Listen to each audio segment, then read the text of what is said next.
Hola a todos, bienvenidos a un nuevo noticiario semanal. En esta semana tenemos un par de noticias muy importantes para todos los que jugamos en PC, relacionadas con los exclusivos de consolas. Y además, como todas las semanas, los procesadores Ryzen y las RX 500 de AMD siguen siendo noticia. ¡Empezamos!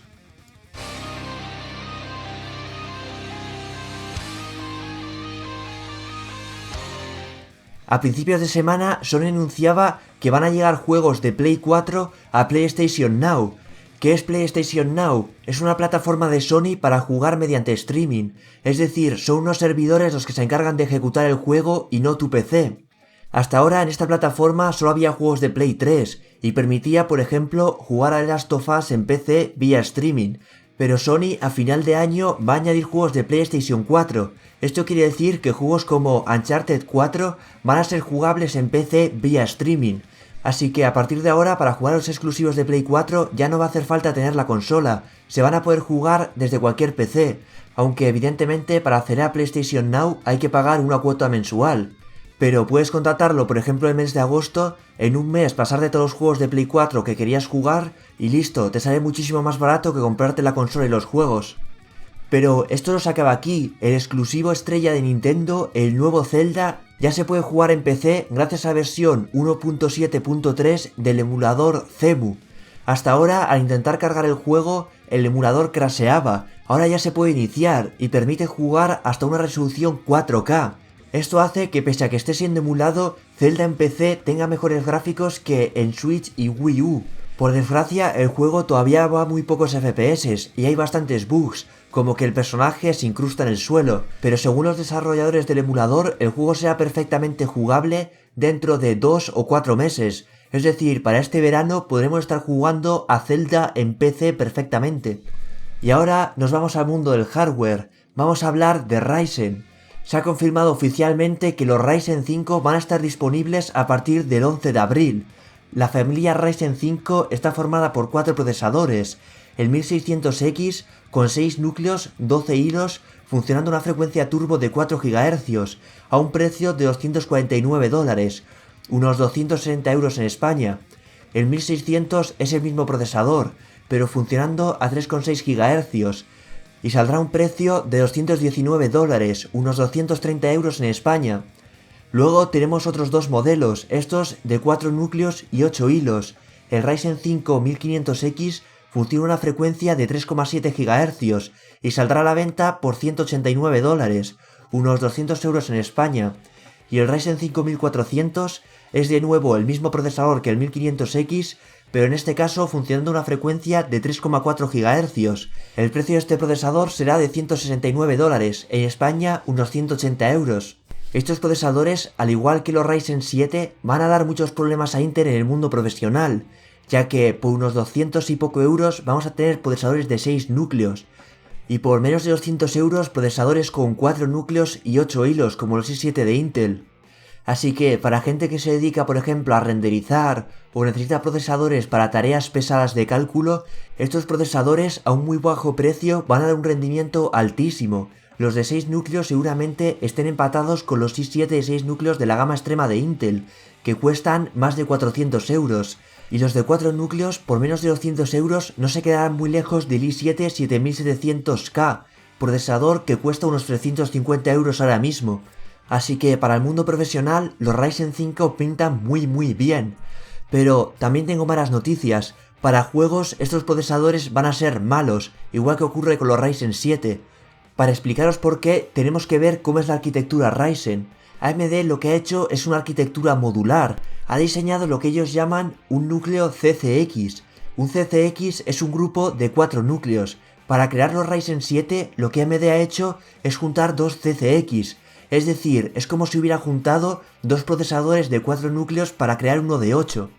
Cuando un núcleo se quiere comunicar con otro dentro de su mismo CCX, lo tiene muy sencillo, lo hace a través de la caché L3 y se hace a gran velocidad, alrededor de 200 GB por segundo.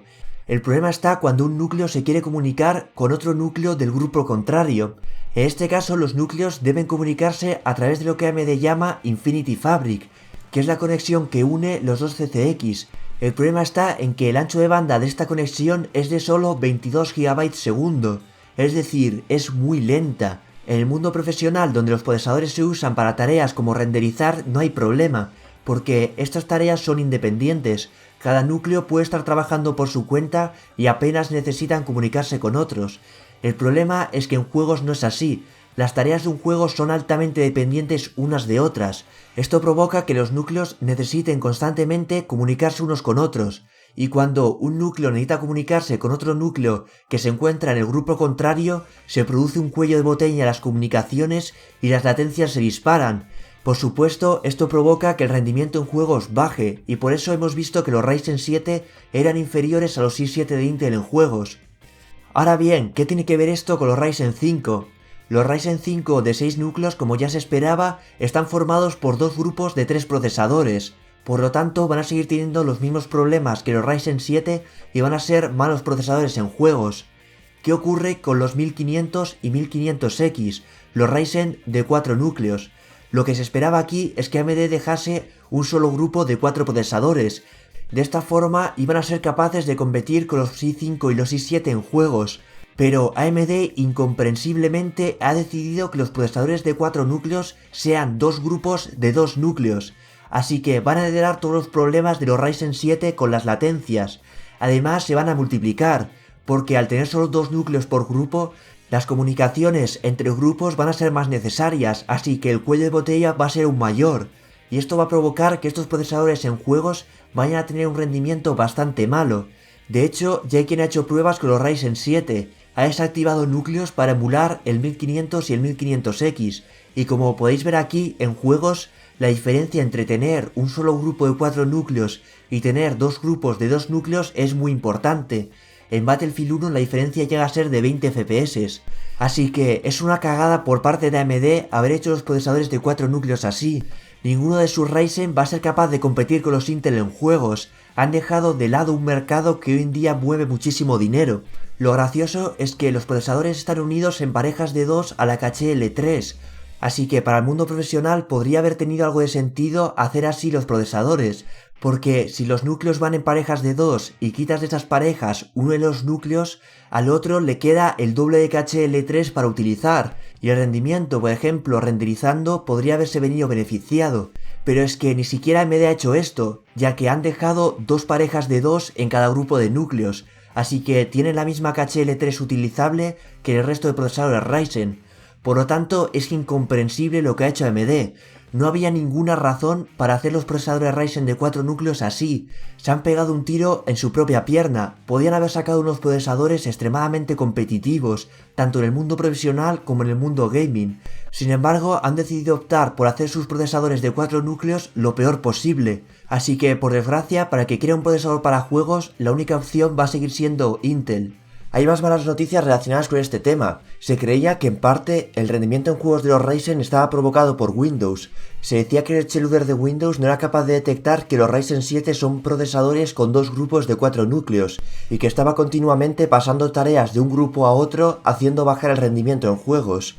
Sin embargo, AMD ha estado investigando esto y ha confirmado que el scheduler de Windows está funcionando correctamente, y que no hay ningún tipo de bug que esté afectando al rendimiento de Ryzen.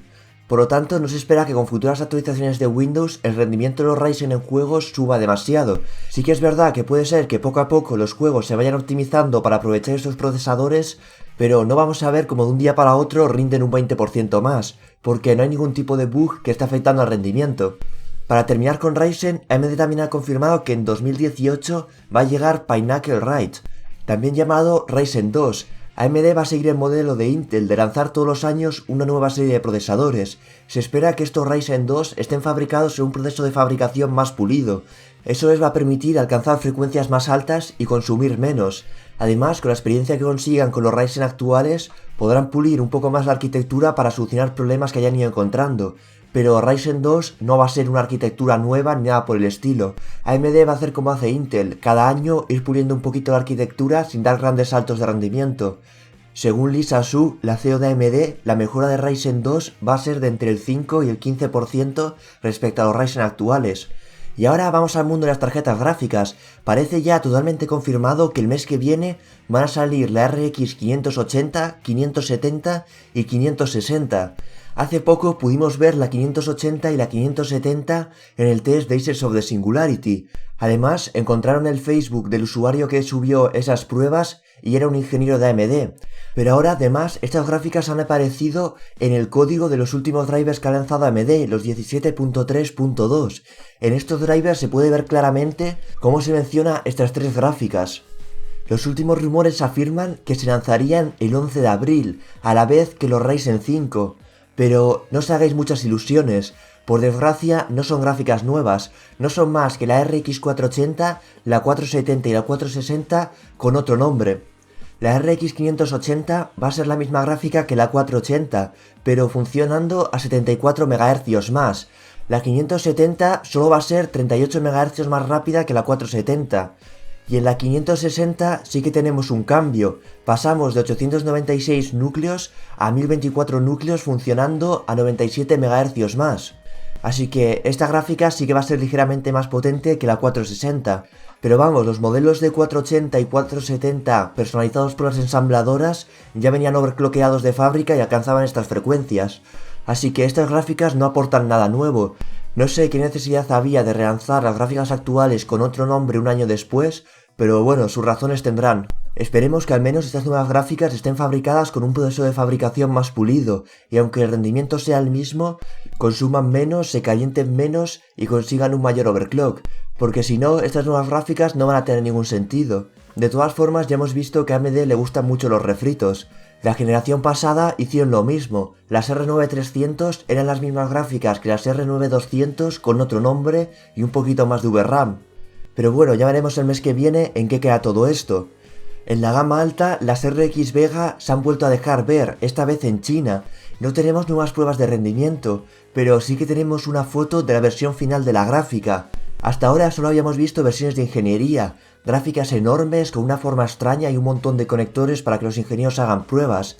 El evento fue privado para los medios chinos, pero por suerte alguien consiguió sacar algunas fotos, y aquí podemos ver la gráfica.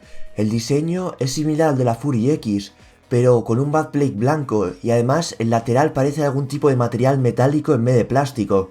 No se ve ningún tipo de tubo, por lo tanto parece que esta gráfica va a usar refrigeración por aire en vez de refrigeración líquida como en la Fury X, lo cual es buena noticia ya que nos indica que el consumo no es demasiado alto y no necesita refrigeración líquida para no calentarse demasiado, aunque solo tenemos fotos parciales por lo que es imposible asegurar esto y además puede ser que no sea una versión final. Como en la Fury X también tenemos unos LEDs que indican la cantidad de energía que está consumiendo la gráfica. Todos los LEDs encendidos significa que está usando el 100% de la energía que pueden proporcionarle los dos conectores de 8 pines. Para levantar un poco el hype, cuando enseñaron la gráfica Vega moviendo Battlefront a 4K 60 FPS, había muy poquitas luces encendidas. Esto puede significar varias cosas. La más evidente es que los LEDs en esa gráfica todavía no eran funcionales, y había un par de LEDs encendidos porque sí, porque simplemente estaban configurados así, pero no estaban funcionando realmente. Pero ¿y si AMD ha creado una bestia capaz de mover Battlefront a 4K 60 FPS con la gráfica usando menos de la mitad de su potencia real? Estoy seguro al 99,9% que va a ser la primera opción, pero bueno, el hype siempre mola, ahí lo dejo para el que quiera subirse al tren. Y por cierto, si AMD ya tiene su arquitectura Vega casi terminada, ¿por qué narices las RX 580, 570 y 560 van a ser refritos de Polaris en vez de estar basadas en la arquitectura Vega y tener una mejora en rendimiento y consumo significativa? De nuevo, como con los procesadores Ryzen, una de esas decisiones estúpidas de AMD que nadie entiende. Y bueno, hasta aquí el noticiario de esta semana. Nos vemos en el próximo vídeo. Adiós.